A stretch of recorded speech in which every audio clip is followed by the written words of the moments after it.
परम प्रसाद में उपस्थित यूक्रिस्ट संस्कार की बारंबार आराधना, स्तुति और महिमा होवे।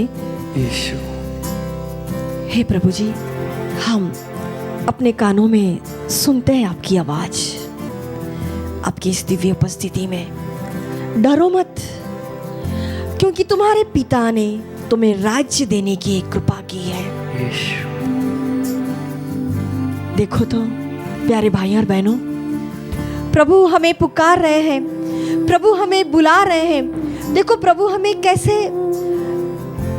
एड्रेस कर रहे हैं, जैसे हम घरों में कहते हैं मेरे छोटा बेटा, मेरा लाडला बेटा।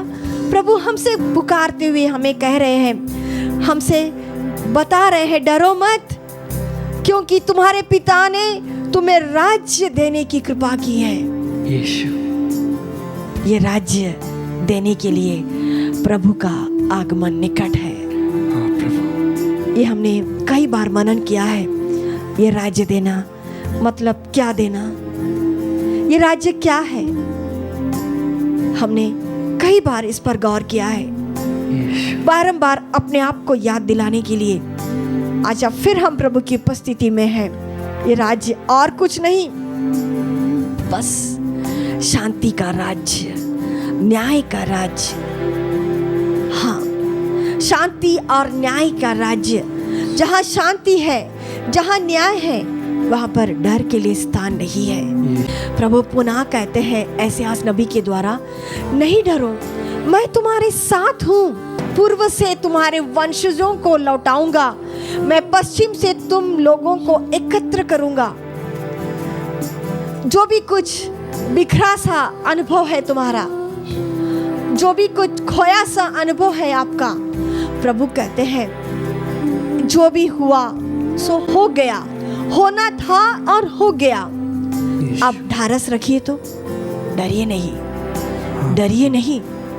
प्रभु फिर कहते हैं, तेरे विरुद्ध गड़ा हुआ कोई शस्त्र सफल नहीं होगा।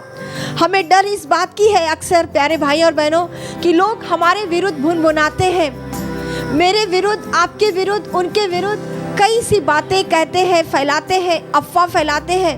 यीशु, हमें जब अपने कानों में ऐसी ऐसी बातें सुनाई पड़ती है, हम हार मानते हैं, हम डरने लगते हैं, हम फिर आगे बढ़ने के लिए हमें साहस नहीं रह जाता है, हम अपने आप को रोक देते हैं। हम जो भी कुछ करने की क्षमता हमें है, उसे फिर आगे जाकर हम कर नहीं पाते हैं। हमें हमारे कानों में सुनी गई बातें हमें बार बार हमें फिर से सुनाती जाती हैं और हम आगे बढ़ नहीं पाते हैं। प्रभु कह रहे हैं, तेरे विरुद्ध गड़ा हुआ कोई शस्त्र सफल नहीं होगा, नहीं होगा। जो तुझ पर अभियोग लगाता है ना, तू उसका खंडन करेगी। यह प्रभु के सेवकों का भाग्य है।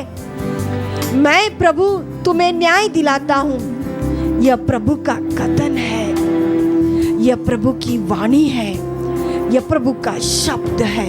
यीशु, तेरे विरुद्ध गड़ा हुआ कोई शस्त्र सफल नहीं होगा। यकीन कीजिए, डरिए नहीं।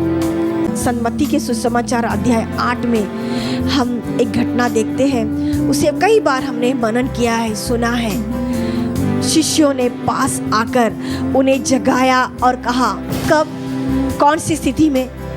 जब यीशु और शिष्य नाव में सवार थे, वे आगे बढ़ रहे थे, तो अचानक समुद्र में आंधी तूफान आया, नाव डूबने को होने लगी। तब क्या हो गया? शिष्यगण यह बात को भूल गए कि यीशु उनके नाव पर सोए हुए हैं, यीशु की उपस्थिति उनमें है। इस बड़े हकीकत को भूलकर वे इधर उधर भागने लगे।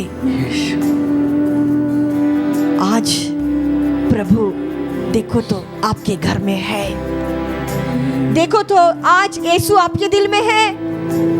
हमारे मध्य उपस्थित विराजित प्रभु कहता है कि देखना, मैं तेरे साथ हूँ बेटा, मैं तेरे पास हूँ। अल्प विश्वासी, तू क्यों डरता है? तू क्यों डरता है? तू क्यों यहाँ वहाँ भटकता है? तू मुझे युद्ध करने दे। प्रभु तब जाकर उठा, समुद्र को डांटा और शांति छा गई। यीशु। अक्सर मुझे लगता है कि हम प्रभु को हमारे जीवन में कार्य करने नहीं देते हैं। हम अपना बस चलाते हैं, हम अपनी शक्ति को वहाँ तक के होने देते हैं जितना हमसे हो सकता है। जब सारे दरवाजा बंद है, जब कोई नहीं दिखता है, तब जाकर आखिर में हम बोलता है प्रभु बचाइए, हम डूब रहे हैं। यीशु। आज प्रभु हमसे कहते हैं बेटा तो क्यों डरता है, प्रभु। तो क्यों डरता है, क्या मैं तेरे साथ नहीं हूँ? यीशु। रख मेरे सामने, रखिए ना प्रभु के सामने हमारे सभी प्रकार के आंधी तूफानों को। यीशु। प्रभु को डांटने दीजिए उन आंधी तूफानों को। प्रभु के शब्द सुनने दीजिए, सुनाइए अपने आप को और अपने परिवार में उपस्थित लोगों को। प्रभु कहता है शांत हो जाओ, डरिए नहीं, शांत हो जाओ। हाँ मेरे प्यारे भाइयों, प्रभु की उस बड़ी आज्ञा को जरा ध्यान से सुनते हुए प्रभु की ओर नजर मिलाइए। तो दोनों हाथों को प्रभु की ओर बसारते हुए, उठाते हुए प्रभु से कहिए प्रभु जी देखिए मेरी नाव डूब रही है, यीशु। आंधी तूफान टकरा रहा है, मैं डूबने को हूँ। प्रभु कहता है यीशु। शांत हो जा, शांत हो जा। हाँ प्रभु।